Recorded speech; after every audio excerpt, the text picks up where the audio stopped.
Hey guys, welcome back to XanTech. Now today, our subject is Windows 11.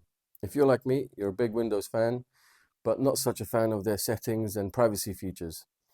I keep getting asked by my friends, my family, and a few viewers, which settings do I keep? Which ones can I get rid of? Well, today, we're going to be discussing just that. So without further ado, let's get right into it. Okay, the first thing I want to do is disable some annoying ads and notifications that appear here. To do so, right-click the Windows icon, then click on Settings. Then here under System, select Notifications. Once there, scroll down until you get to Additional Settings. Click that, and uncheck the box that says Get Tips and Suggestions when using Windows. Next, you definitely want to go to Privacy and Security. Then under Windows Permission, click the General tab and turn off all these options here. By doing this, you will get rid of the plethora of ads from suggested content on the settings page, the search results, and the promoted apps in the start menu. And to continue our privacy theme, let's go back to settings, privacy and security, click on speech, and turn it off. Next, we'll go back to privacy and security and click on inking and typing personalization. Here you want to disable the custom inking and typing dictionary. When this is on, Windows collects and stores unique words such as names, and I don't personally think that's a good idea. So I always switch this one off. Now once more on the privacy and security page, we're going to click on diagnostics and feedback. Here where it says send optional diagnostic data, you want this one definitely set to off. If it's optional, Microsoft, how about leaving it off as standard, and we will choose to turn it on if we wish to share anything with you. And you can also go ahead and turn off the other options at the bottom here. And down here where it says delete diagnostic data, select that and click the delete button to get rid of all the data that has currently been stored.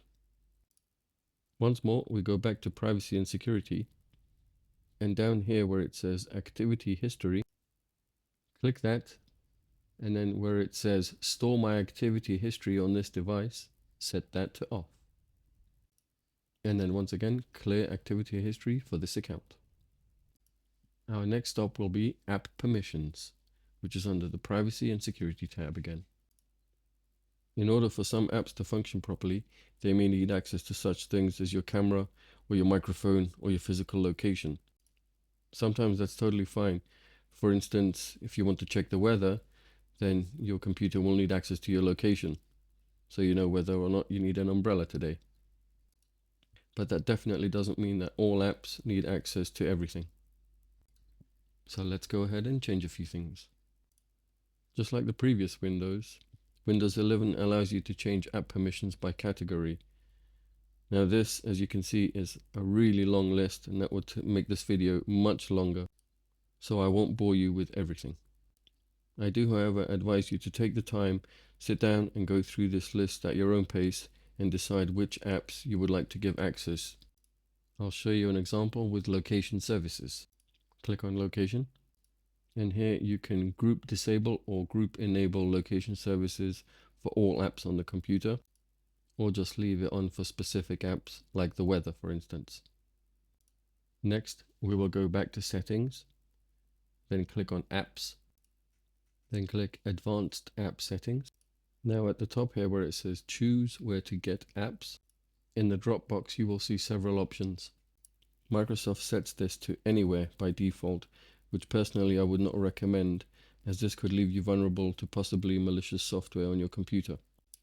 You can go ahead and choose any of the other options, but for peace of mind I would suggest that you select the Microsoft Store option. Our next step in the privacy journey is the local account sign-in.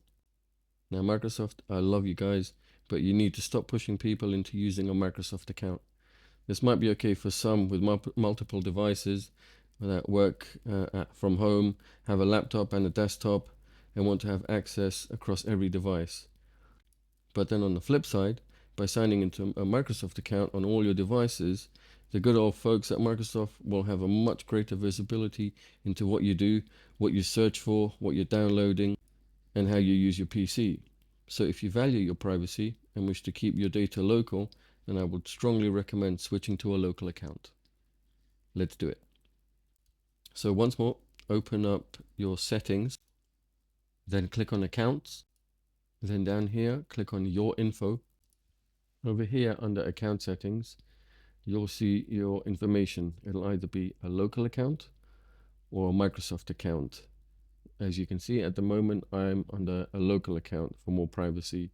If you are, however, under a Microsoft account, you will have the option to click sign in under a local account.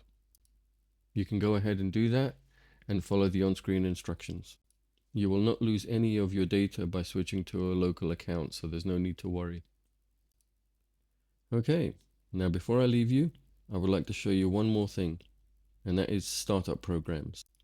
These are all programs that auto start each time you boot up your PC. The more you use your computer, and the more apps and additional software you install may add to the time that it takes your PC to boot up each time. And it can also eat up your computer's valuable resources.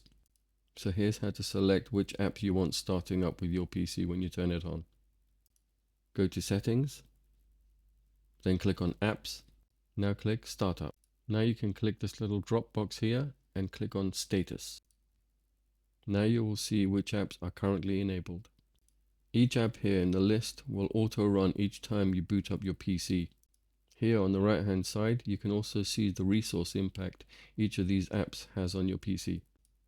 You want to keep an eye out for the ones with high impact.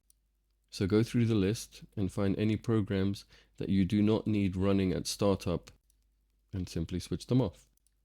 They will run and work normally as and when you need them, but as for booting up with your PC, that just takes up valuable resources and boot up time. Well, guys, that's all we have time for this week. Thank you so much for sticking with me. I hope the video was helpful, and I'll see you again in the next one. Take care.